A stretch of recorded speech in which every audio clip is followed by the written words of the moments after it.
Bruised and battered, I couldn't tell what I felt. I was unrecognizable to myself. I saw my reflection in a window and didn't know my own face. Oh brother. Bonjour Olivia, bonjour Béatrice. On va donc parler culture, mais humanitaire, effectivement, je vous le disais, c'est l'actu parce que demain c'est la journée mondiale de lutte contre le sida. Alors aujourd'hui, plus de 36 millions de personnes vivent avec le VIH dans le monde, bien sûr. Le chiffre est bien sûr terrifiant, mais il ne faut pas baisser la garde, comme on dit dans certains sports. On peut combattre cette maladie. Olivia, justement, vous êtes rendue en Afrique du Sud. C'est l'un des pays, sinon le pays le plus touché par le sida dans le monde. Et vous êtes intéressée au travail d'une association assez remarquable, l'association qui soutient les mamans qui sont atteintes du virus. Oui, parce qu'effectivement, c'est le pays le plus touché. Une personne sur 5 qui a le virus vit en Afrique du Sud. Voilà, ça représente 7 millions de personnes dans le pays. Alors la situation a beaucoup évolué, notamment en termes de prise en charge de traitement. Aujourd'hui, plus de la moitié de la population qui est touchée est sous traitement. Il y a une catégorie, effectivement, qui est très touchée, ce sont les femmes enceintes. Et bien souvent, elles apprennent leur séropositivité pendant leur grossesse. Imaginez le choc.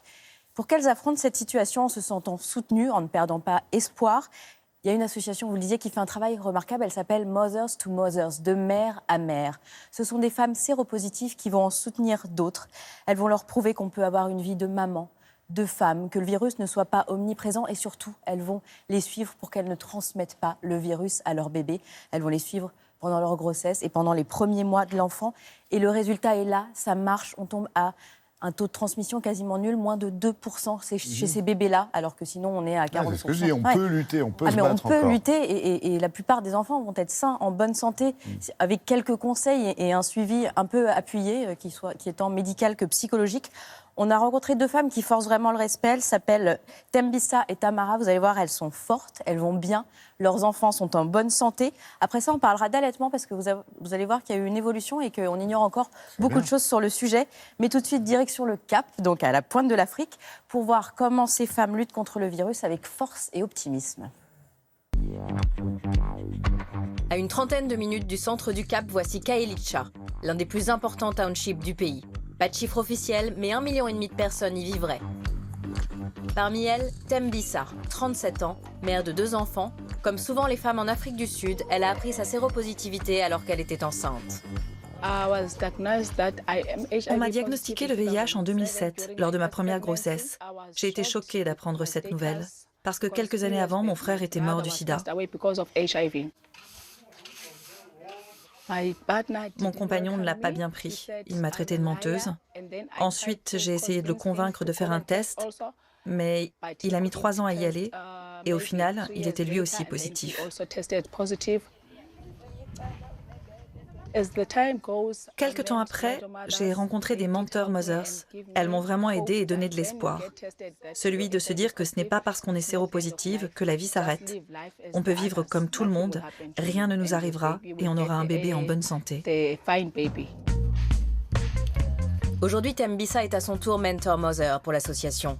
Une sorte de marraine qui soutient et accompagne les mamans atteintes du virus pendant leur grossesse et jusqu'aux 18 mois de leur bébé. Elle suit en ce moment Tamara, 29 ans, mère de 3 enfants, dont le petit dernier a 4 mois. Elle a découvert son infection par le VIH alors qu'elle avait 20 ans. C'était quelques mois avant de tomber enceinte pour la première fois. À l'association, ils nous expliquent tout. Comment vivre notre vie, comment faire pour que l'enfant qu'on porte reste sain, comment faire pour qu'il ne soit pas infecté. Ça m'a tout de suite intéressée, parce que s'il y a la moindre chance de protéger mon enfant, je ferai tout pour. Il y a encore quelques années, les futures mères vivaient une grossesse sans thérapie. Elles prenaient simplement un traitement spécifique au moment de l'accouchement pour éviter la contamination. Mais la situation s'est améliorée. Quand j'ai eu mon 2e enfant, la loi disait « Si vous vivez avec le VIH et que vous êtes enceinte, vous devez commencer un traitement immédiatement. » Je vis avec le virus depuis 9 ans maintenant. Vous considérez que vous avez une vie normale aujourd'hui ?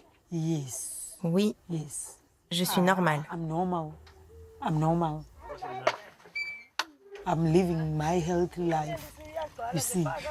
Je suis en parfaite santé.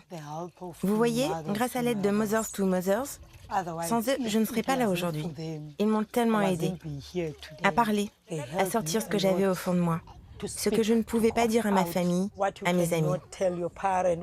Avec eux, vous savez que quand vous vous confiez, ils vont vous apporter une solution, un conseil, quelque chose qui va vous apporter un réel soutien.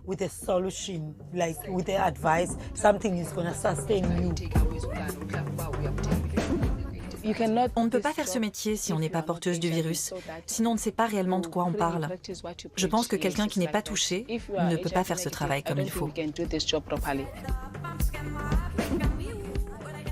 Olivier, on vient de le voir, ils ont peu de moyens, on a compris, mais ils ont de l'expérience en échange et en C'est ça, c'est une partage. des clés, c'est qu'elles ont le même vécu, donc elles se comprennent, et ça va les lier à vie. Et vous avez vu, le taux de réussite est énorme. Mothers to Mothers est présent dans 8 pays d'Afrique, donc l'Afrique du Sud, mais aussi l'Ouganda, le Kenya, le Malawi. Oui, vous nous aviez dit qu'on reviendrait sur l'allaitement. L'allaitement, parce que oui, on nous disait depuis des années que les femmes séropositives ne pouvaient pas allaiter leur bébé. Eh bien, ce n'est plus le cas, en fait, si l'allaitement est exclusif. C'est-à-dire que le bébé ne reçoit que le lait maternel. Les mères séropositives, aujourd'hui, allaitent de plus en plus leur bébé. Et souvent, ça les protège bien mieux que des biberons avec une eau qui n'est pas forcément très saine et qui va les rendre malades. Donc aujourd'hui, la plupart des mamans, en tout cas celles qui sont suivies par Mothers to Mothers, parce qu'il y a un suivi très précis, allaitent. Alors, à l'image de l'Afrique du Sud, mais c'est le même problème dans le monde entier, ce sont les adolescents. Il faut relancer la prévention. C'est ça, la prochaine étape, c'est auprès des adolescentes, il y a un chiffre qui est édifiant. Chaque jour, dans le monde, 1000 adolescentes et jeunes femmes entre 15 et 24 ans sont contaminées par le virus. Donc là, vous voyez, on protège des bébés, mais si 15 ans plus tard, les jeunes filles, les jeunes garçons attrapent le virus, on ne fait que repousser le problème. Donc c'est vraiment ça. Mothers to Mothers travaille dessus, ainsi qu'évidemment de nombreuses associations de lutte. Et ça vaut partout dans le monde, ça, la sensibilisation, la prévention, ça vaut aussi pour nos ados en France, évidemment. Ouais, bien sûr. Merci en tous les cas.